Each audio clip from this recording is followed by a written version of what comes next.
ಎಲ್ಲರಿಗೂ ನಮಸ್ಕಾರ.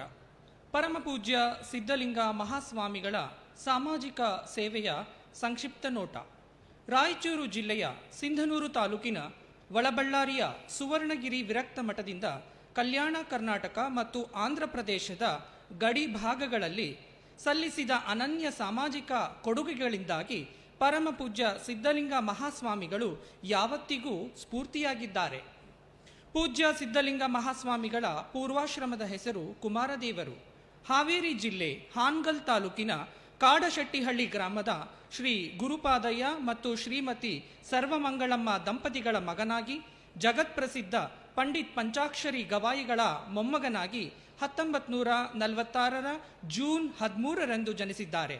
ಒಳಬಳ್ಳಾರಿಯ ಸುವರ್ಣಗಿರಿ ವಿರಕ್ತ ಮಠದ ಪರಮಪೂಜ್ಯ ಚನ್ನಬಸವ ಶಿವಯೋಗಿಗಳಿಂದ ಪಟ್ಟಾಧಿಕಾರ ಪಡೆದ ಸಂದರ್ಭದಲ್ಲಿ ಸಿದ್ಧಲಿಂಗ ಮಹಾಸ್ವಾಮಿಗಳೆಂದು ನಾಮಕರಣಗೊಂಡರು. ಗ್ರಾಮೀಣ ಭಾಗದ ವಿದ್ಯಾರ್ಥಿಗಳಿಗೆ ಅನ್ನ, ಅರಿವು ಮತ್ತು ಆಶ್ರಯ ನೀಡಿದ ಮಹಾಮಹಿಮರು ಶ್ರೀ ಸಿದ್ಧಲಿಂಗ ಮಹಾಸ್ವಾಮಿಗಳು. ಕೇವಲ ಕರುನಾಡು ಮಾತ್ರವಲ್ಲದೆ ಪಕ್ಕದ ಆಂಧ್ರ ಪ್ರದೇಶದಲ್ಲಿಯೂ ತೆಲುಗು ಭಾಷಿಕರ ಗಡಿನಾಡಲ್ಲಿ ಕನ್ನಡ ಶಾಲೆಯನ್ನು ತೆರೆದು ನಿಸ್ಪೃಹ ಕನ್ನಡ ಪ್ರೇಮವನ್ನು ಮೆರೆದಿದ್ದಾರೆ. ಆಂಧ್ರದ ಕರ್ನೂಲು ಜಿಲ್ಲೆಯ ಆದೋನಿ ತಾಲೂಕಿನ ನದಿಚಾಗಿ ಗ್ರಾಮದಲ್ಲಿ ಕನ್ನಡ ಪ್ರೌಢಶಾಲೆ ಸ್ಥಾಪನೆ, ನದಿಚಾಗಿ, ಅಡವಿ ಅಮರೇಶ್ವರ, ಅಲಬನೂರು, ಮಾನ್ವಿ ಪಟ್ಟಣಗಳಲ್ಲಿ ಉಚಿತ ವಸತಿ ಸಹಿತ ವಿದ್ಯಾರ್ಥಿ ಪ್ರಸಾದ ನಿಲಯಗಳನ್ನು ಪ್ರಾರಂಭಿಸಿ ನೂರಾರು ಬಡ ಮತ್ತು ಅರ್ಹ ವಿದ್ಯಾರ್ಥಿಗಳ ಶಿಕ್ಷಣಕ್ಕೆ ಪ್ರೇರಣೆ ನೀಡಿದ್ದು ಅವಿಸ್ಮರಣೀಯ. ಒಳಬಳ್ಳಾರಿ ಗ್ರಾಮದಲ್ಲಿ ಪೂಜ್ಯರು ಕನ್ನಡ ಪ್ರಾಥಮಿಕ ಶಾಲೆಗೆ 1 ಎಕರೆ ಜಮೀನು ಹಾಗೂ ಪ್ರೌಢಶಾಲೆ ಕಟ್ಟಲು 7 ಎಕರೆ ಜಮೀನು ದಾನ ನೀಡುವುದರ ಮೂಲಕ ಶಿಕ್ಷಣ ಪ್ರೇಮ ಸಾದರಪಡಿಸಿದ್ದಾರೆ. ಶ್ರೀಶೈಲದ ಕದಳಿವನದಲ್ಲಿ ಅಕ್ಕ ಮಹಾದೇವಿಯವರ ವಿಚಾರಧಾರೆಯನ್ನು ಭಕ್ತ ಸಮೂಹದಲ್ಲಿ ಅನುಷ್ಠಾನಗೊಳಿಸಲು 1984ರಲ್ಲಿ ಅಕ್ಕನವರ ಮೂರ್ತಿ ಪ್ರತಿಷ್ಠಾಪನೆಗೈದ ಸ್ವಾಮೀಜಿಗಳ ಕಾರ್ಯ ಉಲ್ಲೇಖನೀಯ.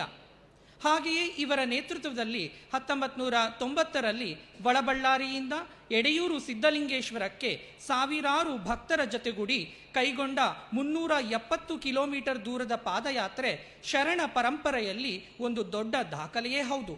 ಸತತ 4 ದಶಕಗಳಿಂದ ತಮ್ಮ ಗುರುಗಳಾದ ಚನ್ನಬಸವ ತಾತನವರ ರಥೋತ್ಸವವನ್ನು ನಡೆಸುತ್ತಿದ್ದು, ಅಲ್ಲಿ ಸೇರುವ ಸಾವಿರಾರು ಭಕ್ತರಿಗೆ ದಾಸೋಹ ಕಲ್ಪಿಸಿ, ವಿದ್ವಾಂಸರನ್ನು ಆಹ್ವಾನಿಸಿ ವಿಶೇಷ ಉಪನ್ಯಾಸಗಳನ್ನು ಏರ್ಪಡಿಸುವ ಸತ್ಸಂಪ್ರದಾಯವನ್ನು ಹುಟ್ಟುಹಾಕಿದ್ದಾರೆ. ಅನ್ನ, ಅಕ್ಷರ ಮತ್ತು ಆಶ್ರಯವೆಂಬ ತ್ರಿವಿಧ ದಾಸೋಹದ ರೂವಾರಿಯಾಗಿ ಬಸವಾದಿ ಪ್ರಮಥರ ಪರಂಪರೆಯ ಗುರುವಾಗಿ ತಮ್ಮ 79ರ ಪ್ರಾಯದಲ್ಲೂ ನಾಡನ್ನು ಬೆಳಗುತ್ತಿರುವ ಹಿರಿಯರಾದ ಪರಮಪೂಜ್ಯ ಶ್ರೀ ಸಿದ್ಧಲಿಂಗ ಮಹಾಸ್ವಾಮಿಗಳ ಸಾಮಾಜಿಕ, ಶೈಕ್ಷಣಿಕ ಮತ್ತು ಆಧ್ಯಾತ್ಮಿಕ ಸೇವೆಗಳನ್ನು ಗುರುತಿಸಿ ಕಿಷ್ಕಿಂಧ ವಿಶ್ವವಿದ್ಯಾಲಯವು ತನ್ನ ಪ್ರಥಮ ಗೌರವ ಡಾಕ್ಟರೇಟ್ ಪದವಿಯನ್ನು ಪೂಜ್ಯರಿಗೆ ನೀಡಿ ಗೌರವಿಸುತ್ತಿರುವುದು ವಿಶ್ವವಿದ್ಯಾಲಯ ಪ್ರತಿನಿಧಿಸುವ ಮೌಲ್ಯಗಳ ಸಂಕೇತವಾಗಿದೆ. Honorable Chancellor to confer the degree of honoris causa degree on Sri Siddhalinga Mahaswamiji.